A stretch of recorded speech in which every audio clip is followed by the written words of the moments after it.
Hello everyone, welcome back to this channel. Students, आज के class में हम लोग सीखेंगे कि what is the exact definitions of the journals and its functions. Journals कैसे काम करता है और उस जर्नल्स हम लोग किसको बोलते हैं, कौन कौन सा सेगमेंट्स है जो जहां पे जर्नल्स का यूजेस होता है और जर्नल से हमें क्या मिलता है। ये अकाउंटेंसी को या अकाउंटिंग प्रोसीज्योर को आफ्टर बुक कीपिंग ये क्या करता है और इससे हमें क्या लाभ मिलता है, कौन कौन सा जो अकाउंट्स उसके बाद है जो इससे रिलेट करता है। तो स्टूडेंट्स, हम लोग फर्स्ट देखेंगे journal. Journal is a book of primary recording and books of real recording which transactions are first recorded in a particular order from the basis of vouchers. Students, एक transactions के अंदर हमें book keeping से initially कुछ information मिलता है, right. अब book keeping में सब्सिडरी बुक होता है फर्स्ट। अब सब्सिडरी बुक से हम लोग एक सब्सिडरीज को वहां से ली और ले वहां से उस इंफॉर्मेशन को प्राइमरी रिकॉर्डिंग के अंदर हम लोग फर्स्ट क्या करी, जर्नल में एंट्री करी। तो जर्नल में रिकॉर्ड करने के बाद ये एक रियल रिकॉर्डिंग बन जाता है, ठीक है। ये प्राइमरी रिकॉर्डिंग और बुक्स ऑफ रियल रिकॉर्डिंग होता है, मतलब ओरिजिनली ये रिकॉर्डिंग हमारे पास रह जाता है फर्स्ट तौर पे। यानी फर्स्ट जो हमारे पास ट्रांजेक्शन हुआ, मान लीजिए किसी को हम लोग कुछ सामान बेचे, यानी कुछ पेपर्स हमारे पास था, स्टेशनरी एक्सेस था, उस स्टेशनरी को हम लोग सेल्स कर दिया एज पर रद्दी के भाव में। तो वो कुछ समय हम लोग उसको बेचा और मान लीजिए 5,000 रुपीज का कुछ रद्दी था, हमारे पास वो पैसा आया। तो इनिशियली हम लोग उसको सब्सिडरी बुक में रिकॉर्ड कर रखी थी और उसके बाद उसको हम लोग जर्नलाइज करी। तो ये हमारा बन जाता है रियल रिकॉर्डिंग।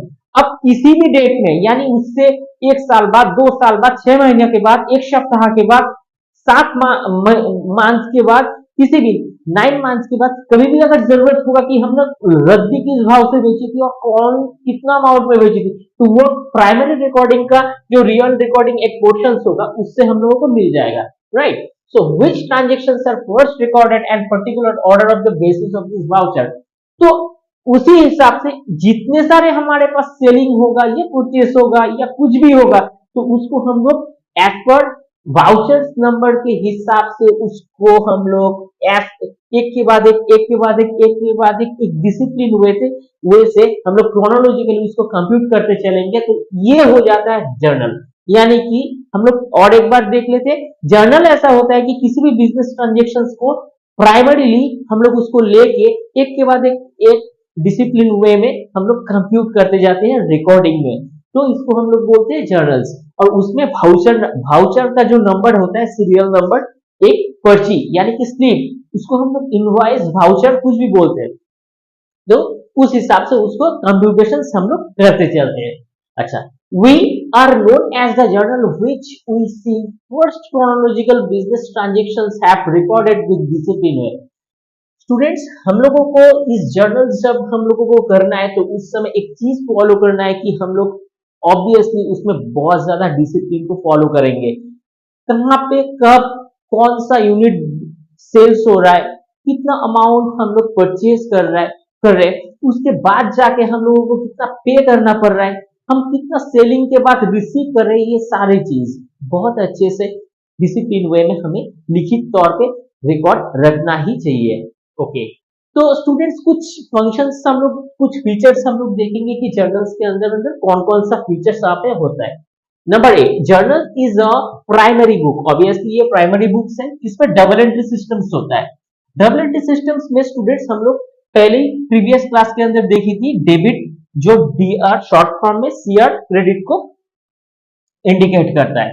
और ये जो डबल एंट्री सिस्टम्स होता है ना, इसमें प्रिंसिपल एंड रूल्स जरूर होता है। इसमें प्रिंसिपल एंड रूल्स कुछ जरूर होता है, जिसके प्रोस्पेक्टिव से हमें एक सारे वे मिलता है और गाइडलाइन के थ्रू हम लोग जो जो total entire book keeping procedure है इसको फॉलो करते चलते हैं। तो number B, a transaction record in journals is known journal entries, जिसको हम लोग जर्नल एंट्री बोलते हैं, जो रिकॉर्डिंग होता है। अच्छा, number C, this proper systematic way we have follow is called journalising. Suppose हम अमरूद बेचते हैं, ठीक है, हम अमरूद बेचे, यानी 500 अमरूद को हम लोग बेचे और उसके बाद 5000 रुपीज हम लोग रिसीव करी, मान लेते हैं फॉर एग्जाम्पल के लिए। तो वो जब हम लोग बेचा और जब हमें पैसा मिला तो वो हम लोग लिखेंगे, हम लोग सेल सेल के हिसाब से लिखेंगे कि सेल अमरूद या सेल्स गुड्स फॉर 5000 रुपीज, ऐसे लिखेंगे। तो सेल अगर होगा तो हमारे पास कैश आएगा, तो उस हिसाब से हम लोग जर्नल करेंगे cash account debit to sale account. Okay, next, number D. After this entry, you should give the explanations in one sentence. In one sentence में आपको explanation देना चाहिए। It is called narrations. इसको हम लोग narrations बोलते हैं। स्टूडेंट्स देखो, बहुत सारे ट्रांजेक्शन्स यहाँ पे होता है, तो कौन सा ट्रांजेक्शन्स किस हिसाब से हुआ उसको एक शॉर्ट फॉर्म में हम लोगों को एक स्टेटमेंट्स तो लेना ही होगा, नहीं तो हम लोग बाद में जाके उसको ट्रैक नहीं कर पाएंगे। सो हम लोग एक शॉर्ट फॉर्म में एक सेंटेंस के माध्यम से उसको एक पहचान देते हैं कि एग्जैक्ट में यहाँ पे कौन सा ट्रांजेक्शन किस हिसाब से कितना यूनिट के माध्यम से हुआ है।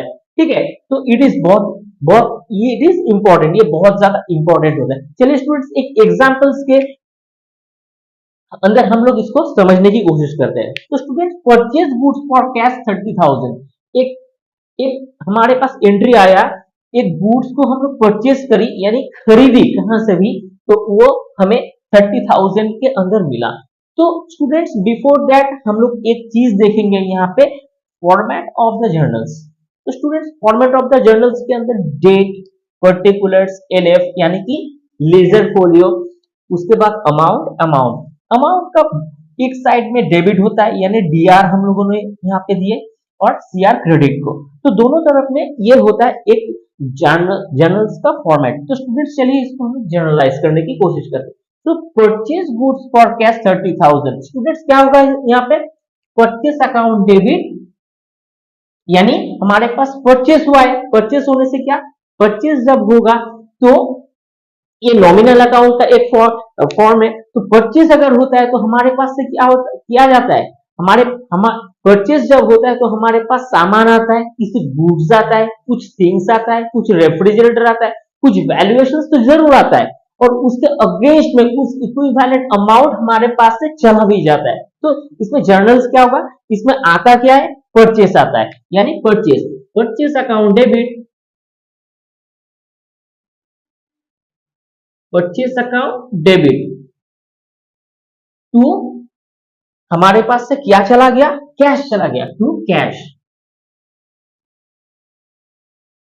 तो स्टूडेंट्स, यहाँ पे purchase account debit to cash, यहाँ पे कैश अकाउंट हम लोग सीआर लिख सकते थे लेकिन लिखा नहीं, क्यों, अगर टू यहाँ पे होता है ये ऑटोमेटिकली क्रेडिट को ही इंडिकेशंस करता है। ठीक है, तो स्टूडेंट्स यहाँ पे अमाउंट कितना था, 30,000 एंड 30,000। ठीक है, तो ये हो गया हमारा journals.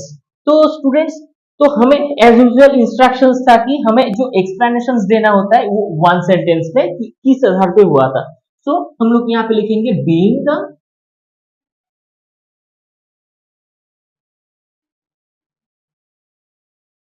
Purchase goods for cash.